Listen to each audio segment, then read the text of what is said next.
All right. First off, I need to let you all know a little secret. Life is hard. Everyone at one point or another will be faced with a mountain in life. The mountain could either be a traumatic event or something that feels impossible to deal with. Now, I'm not here to say that one person's mountain is bigger or harder to deal with than another's. No one can truly be a judge of that. Viktor Frankl, a Jewish Holocaust survivor, in his book A Man's Search for Meaning, states, "A man's suffering is similar to the behavior of gas. If a certain quantity of gas is pumped into an empty chamber, it will fill the chamber completely and evenly, no matter the size of the chamber. Thus, suffering completely fills the human soul and conscious mind. No matter whether the suffering is great or little, therefore, the size of human suffering is absolutely relative." Now, many of you have already had your fair share of mountains to deal with, and some of you are currently going through your own. I remember when I was a young teenager, dealing with my personal problems. I would be told that I need to act like an adult, but then they would treat me like a child. I would try to find ways that I could cope, but people would come along and tell me that I was too young, too inexperienced, or need to grow up a little bit so that I can understand the situation I'm in. But I'm here to tell you that the decisions that you make now will set the tone for years to come, if not for the rest of your life. Remember, it is not the situation that defines you, but how you handle it. When I first arrived to Utah, I met a young man who's nearly a quadriplegic. When he was a teenager, he was learning how to do backflips. After a few months, he was able to do 3 to 5 in a row. He felt like he was very good. After a few years, doing flips was as easy as walking. Well, one day he was feeling frustrated. And as he usually does when he felt frustrated, he went up to a wall to do some wall kicks. Now, the reason why he liked doing the wall kicks is it made him feel like a movie star. So he usually felt really good afterwards. And so he would approach the wall, he would jump up, spring off the wall, propelling his feet over his head, and then land. Well, he said the first one went really well, but something went wrong with the second one. He doesn't really know what had happened. His guess is that maybe his shoes were wet from landing on the grass from the first one. All he remembers was hitting the back of his neck and waking up face down on the concrete. He said he tried to get up, but he couldn't. He couldn't feel or move anything. Another student at the school saw him and came to his aid. The student asked if he was okay, and he replied, "I think I broke my neck. I can't feel anything and I need help." So the student rolled him over onto his back and went to go get a campus cop. The cop called for an ambulance. At that same time, another person was walking by and he saw the young man lying on the concrete and he felt prompted to help. So he runs to the young man's aid. It just so happens that that person is an EMT who is off of shift. And so he starts securing the young man's neck and trying to calm him down. Well, the young man was flown to a hospital, and within 2 hours, he was already on the surgical table. The doctors and the surgeons, the staff tried to do everything they could to aid the young man, but regardless of their efforts, they could do nothing for him. He was permanently damaged.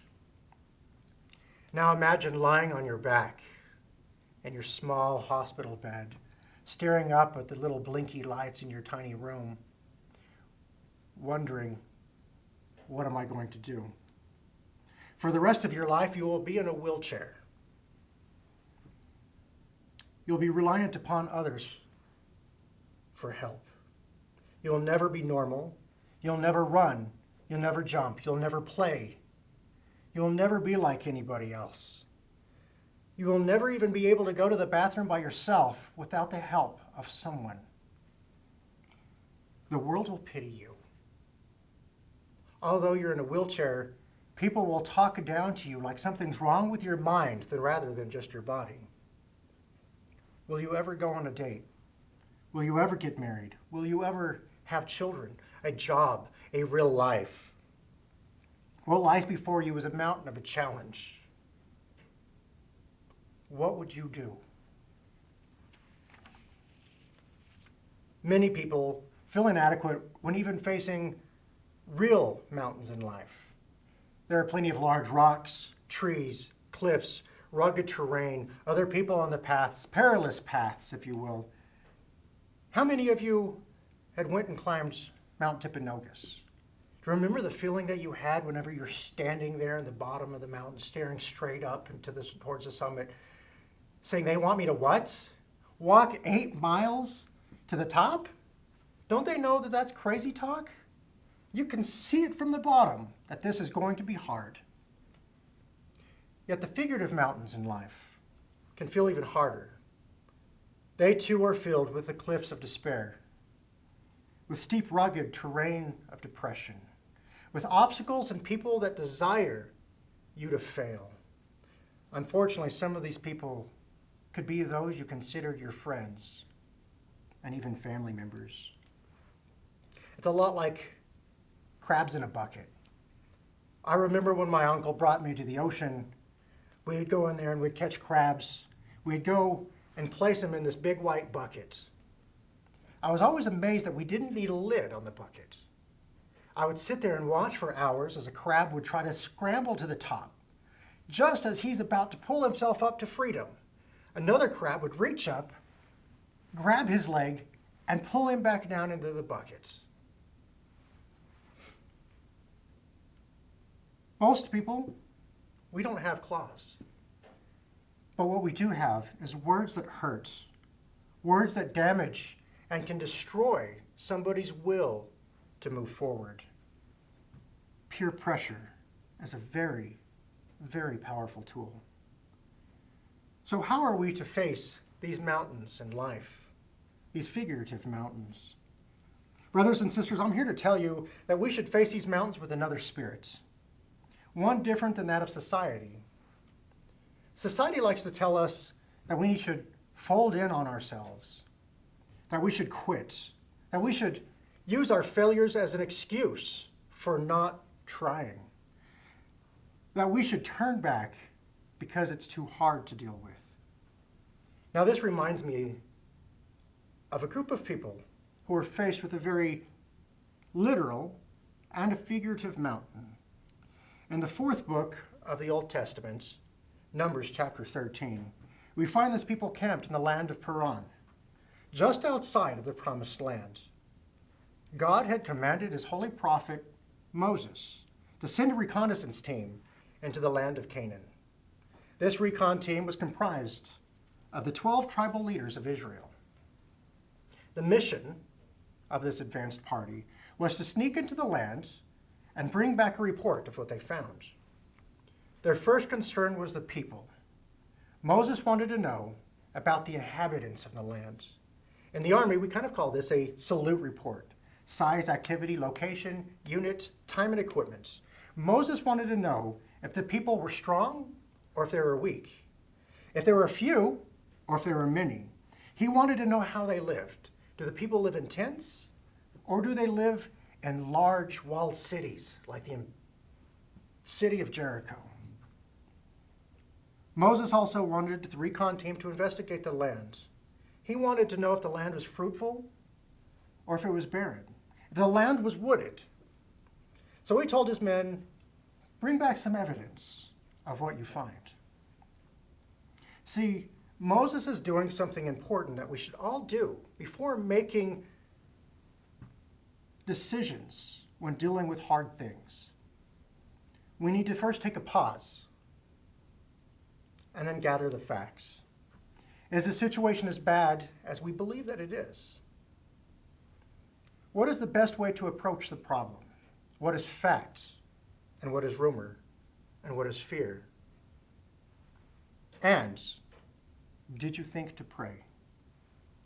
For 40 days, the recon team searched the land. You see, it takes time to gather facts. None of it's right away. When the team returned, they gave the report as to what they had found. They showed the people the fruits of the land. They showed a cluster of grapes, some pomegranates and figs. They told the people that the land was awesome, flowing with milk and honey. But the other half of the report was not so great. They told the Israelites that the people in the land were strong and lived in walled cities. In fact, they called the people the children of Anak. Now that was the same as calling the people giants, men and women of renown, men and women who were of warrior status. In fact, it's said that the 9-foot-tall giant, Goliath, who David had slew, was one of the descendants of the children of Anak.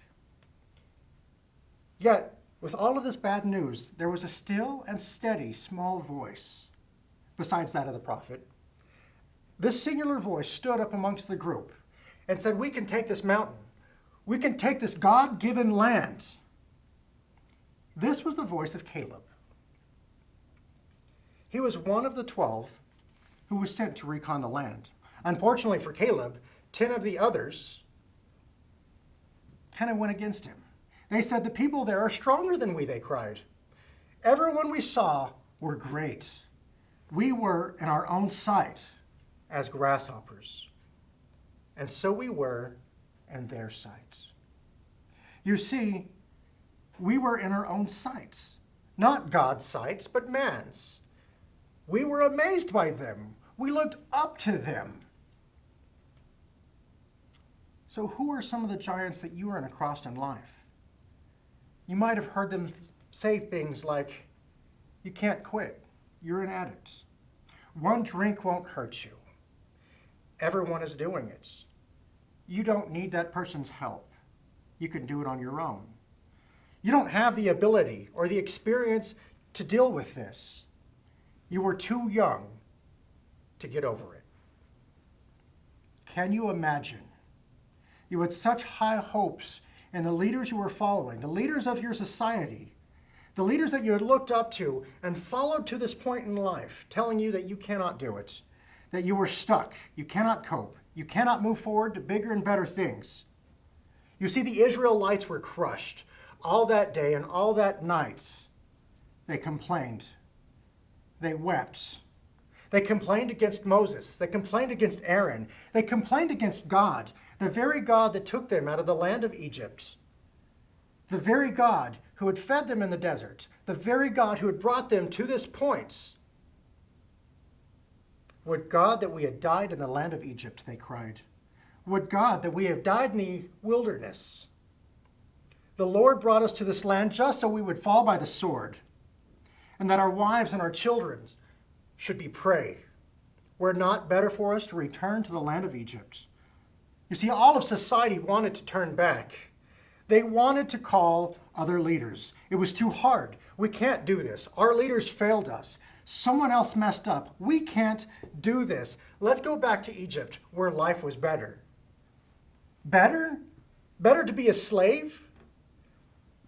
They desired to pick the new leaders who would take them back to Egypt. Could you imagine how that would go over with Pharaoh? "Oh yeah, y'all brought me hell. You killed my son. You killed hundreds of my soldiers. And now you want to come back? Yeah, go ahead, come back. I swear I'll play nice." Out of all the leaders besides the prophet, only Caleb's voice called for something different. He viewed the situation with another spirit.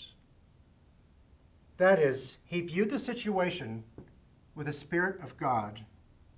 His voice encouraged others like Joshua, the son of Nun, the man who would eventually replace Moses as God's prophet and lead Israel into the promised land, to take a stand with Caleb.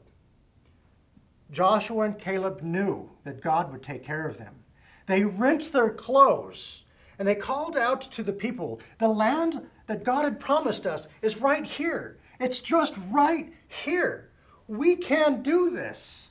They saw the land. We walked it. We know that it flowed with milk and honey. We can do this. Only rebel not against God. Neither fear the people of the land, for the Lord is with us." But instead of listening to Joshua and Caleb, the people wanted to kill them. They threw stones. They wanted to harm their own brethren. But God had stepped in. Because of their faith and them having another spirit, all of the house of Israel, except for Joshua and Caleb, and those who at the time were under the age of 20, would be the only ones to enter the promised land. For the Jewish people, their struggles were not over. They would wander the wilderness for 40 more years. They would be faced with several more battles to conquer this figurative and literal mountains to take their promised land. It is not easy to overcome our mountains. It will take time. It will take help from God and help from others.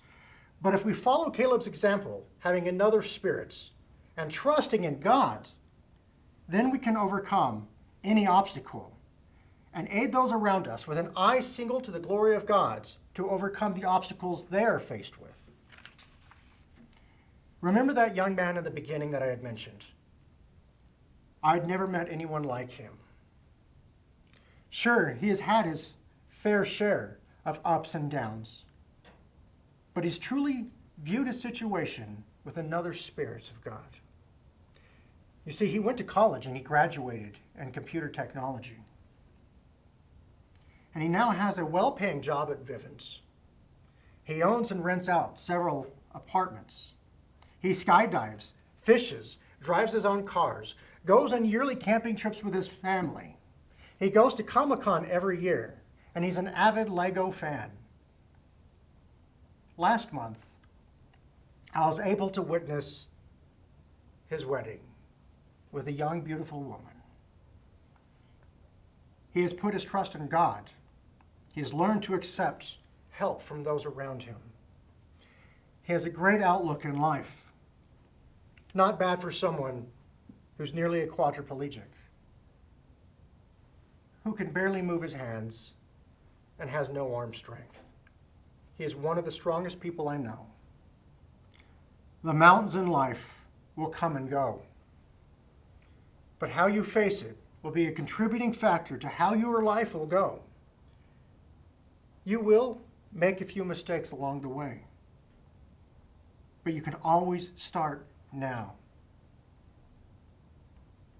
and realign your path with God. You are all important time of your life. So many people throughout history, at the ages that you're at now, has made decisions that had changed world events and affected life as we know it. View your situation with another spirit and put your trust in God. And I say that in His holy name, amen.